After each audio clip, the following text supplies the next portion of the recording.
Welcome to TFI Tuesday, where members of the State Support Team, Region 5, will share tidbits of each of the tiered fidelity inventory features. We hope you will find these short discussions meaningful and beneficial to your PBIS team. And now, here's this week's TFI Tuesday tidbit.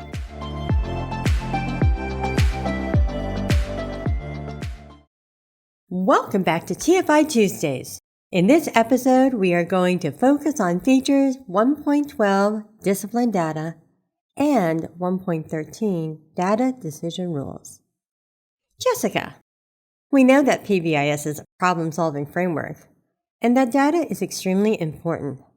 However, I also know for some of our buildings, this is an element that eludes them.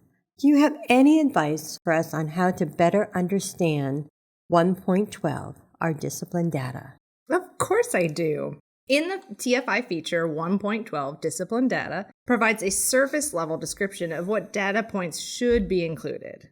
I've seen several ways that teams have managed to collect discipline or behavioral data in ways that provide graphed reports that are summarized by the frequency of problem behavior events by behavior, location, time of day, and by the individual student. That's the big five. But if we look deeper into the integrated TFI companion guide, we discover that teams should also have access to additional data reports that summarize academic, attendance, and school climate data to make better informed decisions. Teams should also be able to disaggregate their data by race, gender, and disability status. I thank you for repeating and reminding us about the big five, as well as those other data points that we should be considering. But Jessica, what roles do teams really have in discipline data? Many times as teachers, we do not have access to building data. When teams have the ability to look at that data and disaggregate it, it provides them with an opportunity to make more accurate and relevant decisions regarding staff and student instruction and support. So it is very important that the teams do have access to this data that you were just mentioning. This is a great way to assess and monitor equity in student outcomes.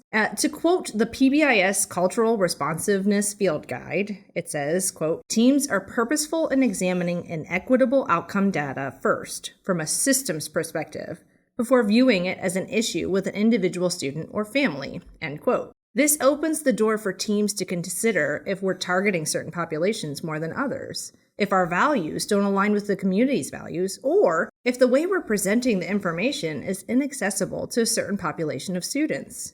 It's also important for teams to review administrative consequence decisions for disparity at least monthly, and then discuss any inequities if the data indicate that they exist. You know, the PBIS Cultural Responsive Field Guide is a great resource. I think we will link that to our website when we publish this video. And I really found what you were talking about very interesting. It really makes me think about how nebulous discipline data is and can be, and how important it is to use multiple data sources. And even ask ourselves multiple questions, because oftentimes it's not on the surface. You're absolutely right. And this aligns just with the Ohio 5-step process, so the improvement process of using multiple data sources, right? Well, in TFI feature 1.13, teams are instructed to then make data-based decisions at least monthly by utilizing this high-quality data that they collected for feature 1.12. I personally believe that this should be the majority of every team meeting discussion. Again, in the TFI, the data source is broadly stated as, quote, discipline data that should be reviewed at least monthly.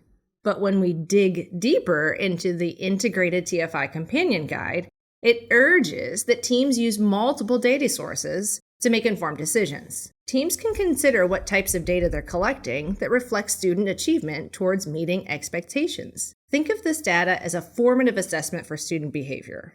This is one way we can measure the status of our system. As discussed with feature 1.12, this data should be able to be disaggregated. So feature 1.13 provides teams with the opportunity to dig deeper into the data and ask great questions about what the data tells us. When we look at our data and we see that a specific subgroup has a disproportionate number of discipline referrals, instead of saying that that subgroup is failing to meet expectations, consider that we might be failing to meet their needs. As the Cultural Responsive Field Guide states, quote, inequitable outcomes are first examined from a system perspective before considering individual behavior support, end quote. I know we've talked about the fact that data can be overwhelming, but every little piece that you give us, you're helping us see a way through that overwhelming feeling. And I know that sometimes we just don't know what our data means. How do we make sense of our data? That's a great question. When looking at this data, it's critically important that teams identify precision problem statements.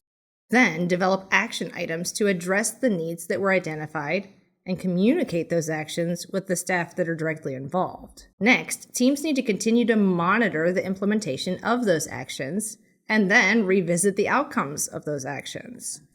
This is the part of the meeting where teams no longer admire the data, but begin to identify possible solutions to improving the data or the equity of the system. This is why having a timekeeper on your team can be a very beneficial role of your team membership. Oftentimes, teams will spend a lot of time looking at the data, observing problems, acknowledging that they anticipated the problems, and then run out of time before they're able to identify any realistic solutions. Once teams do identify action steps, it's important for your note taker to capture those steps and identify who is responsible for completing certain tasks and communicating this information back to the staff. It's also important to then include the monitoring piece into the agenda for the next meeting.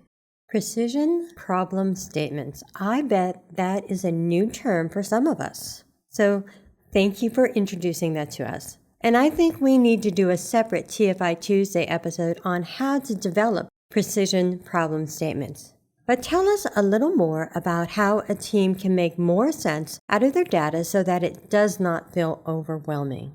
Sure. When you're making your decisions regarding your data, it's important for the teams to prioritize the most efficient and effective practices, to prioritize practices that are supported by evidence, prioritize the local culture and current context, and prioritize high-quality implementation across time. These types of decisions are time-consuming, but well worth the effort. For that reason, this discussion should be a majority of your team's meeting agenda. Remember that the data and these decisions need to be shared with the staff as well.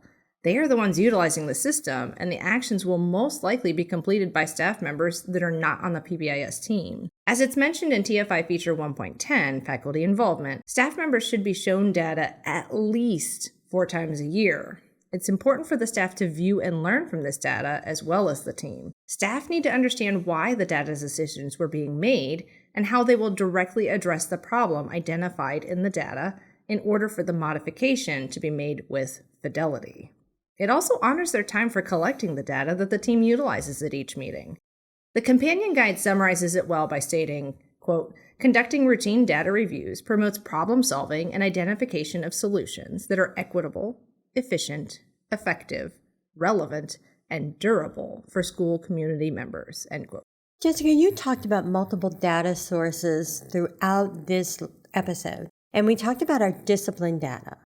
Help me understand some other data points we might need to look at.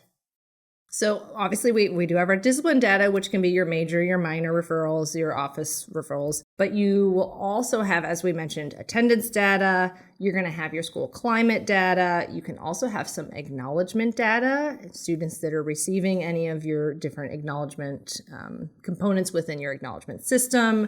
We have clinic visits. There's so many different ways to capture the behaviors of our students and how they're fitting into our bigger system across the building. I get that now, because oftentimes we do all of these really neat events at our schools, but we don't ever count who's in attendance or who isn't in attendance. So thank you for broadening my thought processes on that. And I also want to thank you, Jessica, for sharing your time and your wisdom on this topic of data. As mentioned, data are integral parts of the PBI's implementation and integrated through every practice and system across every tier. PBIS is a problem-solving framework where we have to look at our data to determine what practices need to be put into place to improve outcomes for our students and our staff.